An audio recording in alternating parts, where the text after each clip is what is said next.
नमस्कार मित्रांनो, माझ्या नाईट स्टोरी या चॅनलवर तुमचं मनापासून स्वागत आहे.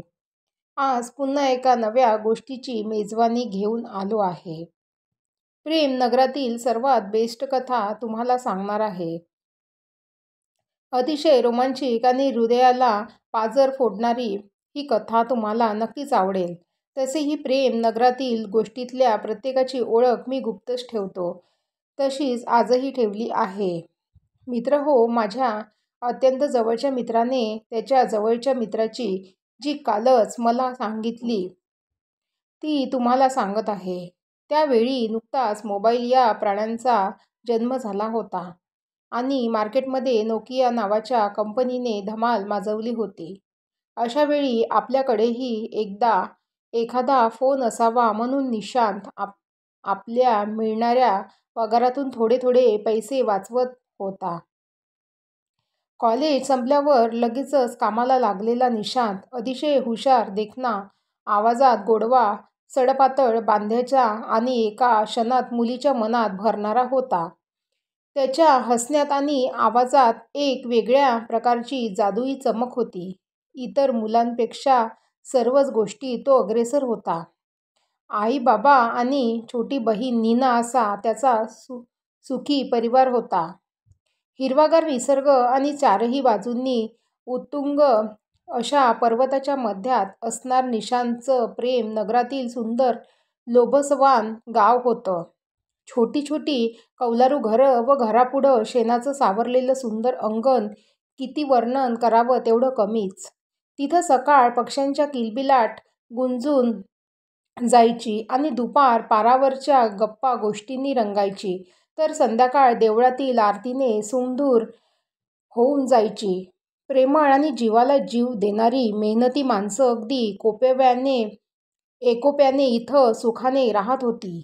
अशा गावी राहत होता आपल्या आजच्या कथेचा नायक. कॉलेज संपल्यावर आपल्या बाबाला 4 पैशाची मदत म्हणून लगेचच निशांतने बाजूच्या शहरातील एका कापड कंपनीत मॅनेजर पदाची नोकरी स्वीकारली होती. सकाळी कामावर जायचे आणि संध्याकाळी 7च्या आत घरात यायचे, हाच त्याचा नेहमीचा दिनक्रम होता.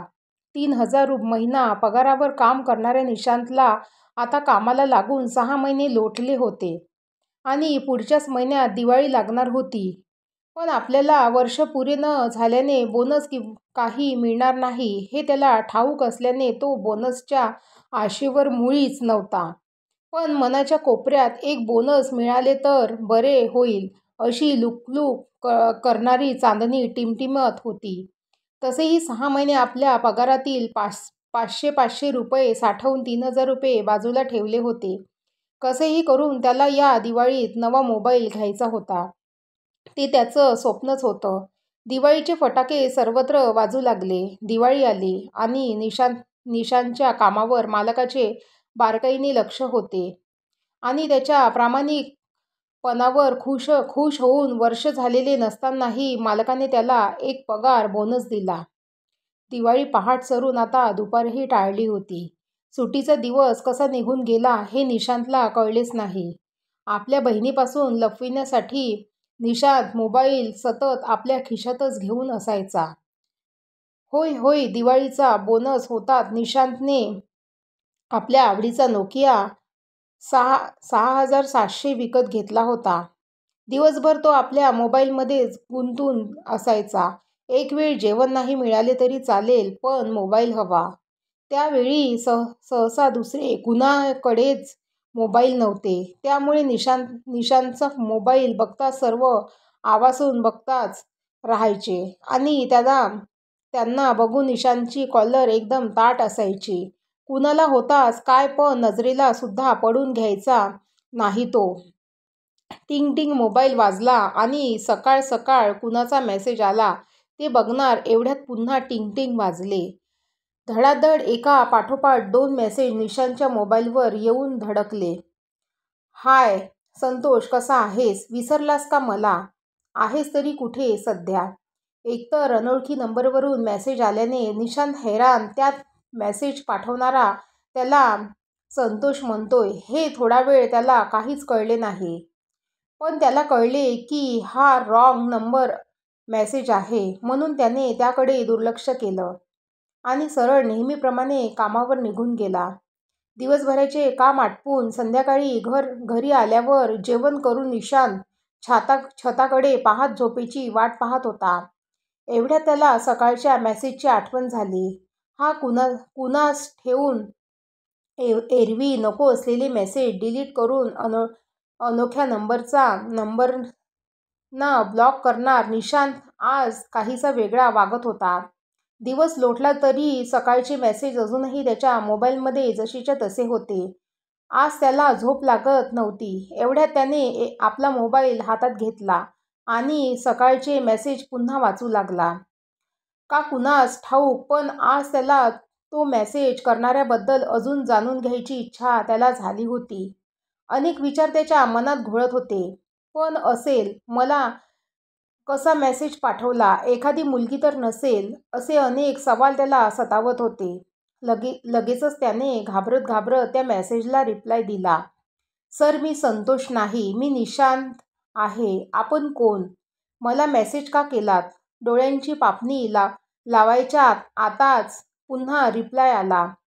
माफ करा, चुकून तुम्हाला मेसेज गेला. मी माझ्या मामेभावाला मेसेज पाठवत होती. म्हटल्यावर निशांतला कळले की ही मुलगीच आहे. मनात थोडासा घाबरून गेला. पण लगेचच ओके ठीक आहे असा रिप्लाय देऊन निशांत निपचिप पडला. निशांतला अजून तिच्याबद्दल जाणून घ्यायचे होते. पण एवढ्या उशिरा तिला मेसेज करून त्रास देण्याचा त्याचा मानस नव्हता. म्हणून त्याने आपल्या मोहित मनावर आवर घातला. ऐन 25शीत असणाऱ्या निशांतला आता प्रेमाचे वारे सतावू लागले होते. आता त्यातच तो रात्रीचा मेसेज, त्याच विचारात सतत तो असायचा. तिकडून काही परत मेसेज येतो का याची सारखी वाट पाहत असायचा. पण मेसेज काही आला नाही. मग 4 दिवसांनी मनाशी धीर बांधून यानेच मेसेज केला. आपले नाव काय? लगेच मेसेजचा रिप्लाय मिळाला. मी निलिमा. वाह, किती छान. निशांत निलिमा. जणू काय ती त्याच्या मेसेजची वाटच पाहत होती. तू काय करतोस? मी कापड कंपनीत मॅनेजर आहे. तू काय करतेस? मी घरीच असते रे. का नाही? असेच मी घरीच असते. त्यानेही मग तिला जास्त फोर्स नाही केला. आता मात्र रोज मेसेज आणि फोनच सतत सुरू झालं. पण ती कशी दिसते, काय करते हे त्याला ठाऊक नव्हते. निव्वळ तिच्याशी मेसेजने बोलून आणि कधी फोनवर बोलून तो तिच्या प्रेमात पडला होता. तशी तीही त्याच्या प्रेमात असावी असे त्याला वाटत होते. पण अजूनही दोघांनी आपल्या प्रेमाचा इजहार केला नव्हता. तिला घरीच का असतेस या प्रश्नांचे उत्तर कधीच देता आले नव्हते. ते विचारल्यावर ती नेहमी स्तब्ध आणि शांत राहायची. नंतर सांगेन म्हणून फोन ठेवून द्यायची. कधी कधी निशांतला ती काहीतरी लपवते असे वाटायचे. पण त्याचे मन ते मान्य करीत नव्हते. एके दिवशी खूप खोदून विचारल्यावर, मैत्री तोडून टाकण्याची धमकी दिल्यावर तिने एकदाचे खरे कारण सांगून टाकले. निशांत, तुला ठाऊक आहे का, मी तुला हे का सांगत नव्हते? कारण मला भीती वाटत होती की माझे घरी राहण्याचे खरे कारण ऐकल्यावर तू मला तळाशील आणि आपली मैत्री तोडशील. पण आज मला तेच कारण आपल्या मैत्रीत अडथळा निर्माण करीत आहे असे वाटत आहे. प्लीज, पण हे ऐकून मला टाळणार तर नाही ना? आपली मैत्री तोडणार तर नाही ना? याचे वचन दे. त्याने लगेच ओके म्हणून बोल काय ते लवकर असे शब्द फेकले. नीलमने एक मोठा श्वास घेतला आणि एका दमात सांगून टाकले. निशांत, मी अपंग आहे रे. माझे दोन्हीही पाय एका अपघातात गेले रे. मी चालू शकत नाही. त्यामुळे सतत घरीच असते. मी एवढे बोलून ती शांत झाली. तिच्या बोलणे निशांत पटले नाही. तो म्हणाला, चूप, काहीही बोलू नको उगाच. यार निलिमा, मी तुझ्यावर खूप प्रेम करतो. तू पण करतेस ना? मला खरं सांग ना आज. नाही आताच की तुझं कुणावर, तुझ्या दुसऱ्यावर प्रेम आहे म्हणून मला टाळण्यासाठी तू हे नाटक करतेस? नाही रे सोन्या, मी खरेच बोलतोय. मी कशाला खोटे बोलू उगाच. उलट मीच तुझ्या प्रेमात पडले. अगदी पहिल्या दिवसापासून तुझं बोलणं, तुझं आवाज, ते मध्येच जोक्स आणि डबल मिनिंग बोलणं मला खूप आवडलं रे. तुझ्यासारखा साथीदार मिळाला तर भाग्यच माझं. पण तुला असं फसवून तुला गुंतवायचं नव्हतं. म्हणून आज मनाशी फिक्का निर्धार करून तुला माझं हे दुर्दैव सांगून टाकलं. तुला हे खोटं वाटत असेल तर ये माझ्या घरी आणि बघ मला. एवढे बोलून निलिमा रडू लागली आणि तिने फोन कट करून टाकला. निलिमाच्या बोलण्यावर त्याचा विश्वासच बसत नव्हता. निशांतची रात्र त्याच विचारात गेली होती. ती कशीही असो मी तिला स्वीकारणारच, कारण माझे तिच्यावर खूप खूप प्रेम आहे. सकाळी उठल्यावर सर्व कामे उरकवून तो तिच्या घरी जायला निघाला. तिचं घर दुसऱ्या शहरात असल्याने तिथं पोचायला आता 3 तास लागणार होते. एवढ्या प्रवासात तो फक्त आणि फक्त ती कशी दिसत असेल याच विचारात रंगून गेला होता. निलिमाने छान जेवण केलं होतं आपल्या आवडत्या मित्रासाठी आणि तो येणार म्हणून तीही फार खुश होती. पण मनातून दुःखीसुद्धा, कारण तो आपल्याला बघितल्यावर आपल्याशी कसा वागेल हीच भीती तिच्या मनात होती. आणि तिच्या दारावर बेल वाजली. दरवाजा एका काकांनी उघडला. बहुधा तिचे वडील असतील. घर छान सुंदर नीटनेटकं होतं तिचं. पाणी वगैरे झाल्यावर चहा झाली, पण ती कुठेच दिसत नव्हती. फक्त घरातील इतर लोकच निशांतशी बोलत होते. शेवटी त्यानेच पुढाकाराने विचारले, निलिमा कुठे दिसत नाही? अरे मी इकडे तुझ्या मागे बसली आहे, बघ ना. तिचा आवाज ऐकताच निशांत मागे वळला तर एका कॉटवर निलिमा बसली होती. रूपानं देखणी, हसऱ्या मुखाची, गालावर खळी आणि कपाळावर गोंदलेला हिरवा टिळा. फारच सुंदर दिसत होती ती. पण लगेचच निशांतची नजर तिच्या पायावर गेली आणि त्याचे अवसान गळून पडले. त्याचा सारा उत्साह कोमेजून गेला आणि तिच्या बोलण्याची आता खरी त्याला खात्री पटली. तो लगेचच ताडकन उठला आणि तिच्या जवळ गेला व तिला आदराने म्हणाला, निलिमा मला माफ कर. मी तुला नको नको ते बोललो. तुला खोटं बोलतेयस, खोटारडी आहेस असं म्हणालो. प्लीज मला माफ कर. आणि त्याचे नकळत हात जोडले गेले. तो तसाच रडत रडत तिच्या घरातून बाहेर पडला. त्याच्या अशा वागण्याचे तिलाही आता घरच्यांनाही थोडे वेगळेच वाटले आणि निलिमाला त्याच्या अशा वागण्याची खात्री होतीच. निशांत संवेदनशील असल्याने त्याला दुसऱ्याचे दुःख कधीच स्वस्थ बसू द्यायचे नाही आणि जिच्यावर त्याने मनोमन प्रेम केले तिचे अपंगत्व त्याला अजूनच दुःखाच्या सुया टोचत होते. रात्रभर खूप विचार करून त्याने निलिमाजवळ लग्न करायचे मनाशी पक्के केले. त्याचा हा निर्णय त्याने आपल्या प्रेमकहाणीसह आपल्या आई-बाबांना सांगितला. पण आई-बाबांनी त्याचा प्रस्ताव नाकारला, कारण कुठल्या आई-बापाला आपल्या मुलाचे लग्न एका अपंग मुलीशी झालेले आवडेल. पण निशांत मात्र दृढनिश्चयी होता. एकदा का त्याच्या मनात आले की तो ते पूर्ण केल्याशिवाय राहायचा नाही.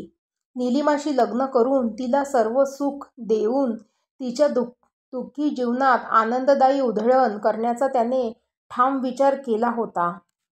हॅलो निलिमा, मी बोलतोय.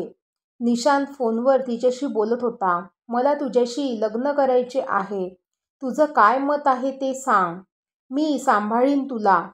खूप सुख देईन तुला मी, पण मला नाही म्हणू नकोस. तुझ्या अशा बोलण्यावर तिला काय बोलावे कळेना. ती शांतपणे त्याचे बोलणे ऐकत होती. खूप वेळ झाला नुसते निशांतच तिच्याशी बोलत होता व ती फक्त ऐकून नकारच देत होती. आपण एवढे तिला बोलतोय पण ती सारखीच नाही बोलते हे निशांतला कळले होते. म्हणून त्याने रागानेच तिला विचारले, का नाही म्हणतेस? काय प्रॉब्लेम आहे तुला? यावर ती म्हणाली, निशांत तू देखणा आहेस, चांगला कामला आहेस, मेहनती आहेस. तुझे भविष्य फारच उज्ज्वल आहे आणि यापुढे उत्तरोत्तर तुझी प्रगतीच होणार आणि मी तुझ्या प्रगतीच्या, यशाच्या आणि भविष्याच्या आडवी नाही येणार रे सोन्या. कारण माझ्याशी तू लग्न केलंस तर तुला सतत माझ्यात अडकवून राहावे लागेल आणि माझ्यामुळे तुझं यश खुंटलेलं मला नाही आवडणार. मी माझ्या लुळेपण स्वीकारलं आहे आणि ते मला तुझ्यावर लादायचं नाही. यामुळे प्लीज मला फोर्स करू नको. आधी मी खुश होते की तुझ्यासारखा जोडीदार मिळणार, पण खूप विचार केल्याने मी हा निर्णय घेतला आहे. तू सतत म्हणायचाच काय गिफ्ट देऊ, तर मला आपली मैत्री अशीच टिकून राहण्यासाठी एक वचन दे आणि मला खुश पाहण्यासाठी एक मस्त सुंदर मुलीशी लग्न कर. पण माझ्याशी लग्न करण्याचा हट्ट सोडून दे. आणि जर मला फक्त मैत्रीण स्वीकारणार असलास तरच पुन्हा फोन कर. एवढे बोलून निलिमाने फोन कट केला. निलिमाचे बोल आणि वागणे निशांतला पटले होते. अपंग असूनही किती विचारांनी परिपूर्ण भरलेली आहे ती, हे आता त्याला कळले होते. तो पुन्हा एकदा मनोमन तिच्याच विचारात दंग होऊन तिला विसरण्याचा प्रयत्न करीत होता. मित्रांनो, तुम्हाला ही स्टोरी कशी वाटली तर मला कमेंट करून नक्की सांगा. मी तुमच्यासाठी अशाच नवीन नवीन स्टोऱ्या घेऊन येईल. थँक्यू.